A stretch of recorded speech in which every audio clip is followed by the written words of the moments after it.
Hi friends, మనలో అయితే చాలామందికి ఏమైనా పిక్చర్ ఎడిట్ చేయాలన్నా, ఏమైనా బ్యాక్‌గ్రౌండ్ రిమూవ్ చేయాలన్నా, ఏమైనా టెక్స్ట్ ఎడిటర్ చేయాలన్నా, లేకపోతే ఏమైనా ప్రాంప్ట్ జనరేట్ చేయాలన్నా చాలా ఏఐ టూల్స్‌ని అయితే ఉపయోగిస్తూ ఉంటాం. ఆ ఏఐ టూల్స్ కోసం చాలా వెబ్‌సైట్స్‌ని అయితే మనం రిఫర్ చేస్తాం.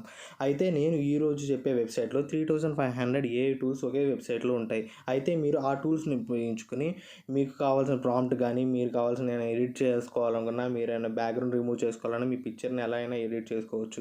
అయితే మీరు ఏ వెబ్‌సైట్‌ని మీరు రిఫర్ చేయక్కర్లేదు. ఈ వెబ్‌సైట్ నుంచే మీరు మీ పిక్చర్‌ని గానీ, మీకు కావాల్సిన కంటెంట్‌ని అయితే మీరు ఈ వెబ్‌సైట్ నుంచి అయితే జనరేట్ చేసుకోవచ్చు. అట్లయితే వీడియోలోకి వెళ్ళిపోదాం. క్రోమ్‌లోకెళ్ళి టాప్ ఏఐ టూల్స్ అని సెలెక్ట్ చేయండి. అయితే మీకు ఇలా బెస్ట్ ఏఐ టూల్స్ అని ఇలా చూపిస్తుంది. దాంట్లో దాన్ని క్లిక్ చేసిన తర్వాత మీకు డాష్ బోర్డ్ అయితే ఇలా వస్తుంది. ఇలా వచ్చిన తర్వాత పైన మెన్యూ బార్‌లో మీకు కావాల్సిన ఏఐ టూల్స్‌ని అయితే ఇలా అయినా మాన్యువల్‌గా చేసుకోవచ్చు. అయితే కింద చూసారు కదా! ఏఐ టూల్స్ మీకు చాలా ఏఐ టూల్స్ అయితే ఉన్నాయి. మీరు క్యూఆర్ జనరేట్ చేసుకోవచ్చు. లేకపోతే చాట్ బోర్డ్ కింద వాడుకోవచ్చు.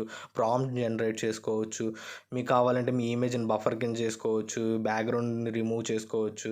మీకు కావాల్సిన ఏఐ టూల్స్ అన్నీ దీంట్లో ఉంటాయి. మీకు నచ్చినట్టుగా ఇవి ఉపయోగించుకోవచ్చు. మీకు స్టడీ పర్పస్‌గా కూడా ఇది చాలా ఉపయోగపడుతుంది. వేరే వెబ్‌సైట్‌ని రిఫర్ చేయక్కర్లేదు. ఈ వెబ్‌సైట్ నుంచే మీకు కావాల్సినట్టుగా, నచ్చినట్టుగా ఈ వెబ్‌సైట్‌ని ఉపయోగించుకోవచ్చు. ఫ్రెండ్స్, అందరికీ ఈ వీడియో నచ్చిందనుకుంటున్నాను. అందరికీ హెల్ప్ అవుతుందనుకుంటున్నాను. అయితే ఈ వీడియో నచ్చితే కనుక షేర్ చేయండి, లైక్ చేయండి, సబ్స్క్రైబ్ చేయండి. ఇలాంటి వీడియోలు ఇంకా తేవటానికైతే నేను చూస్తాను మన ఛానల్లోకైతే.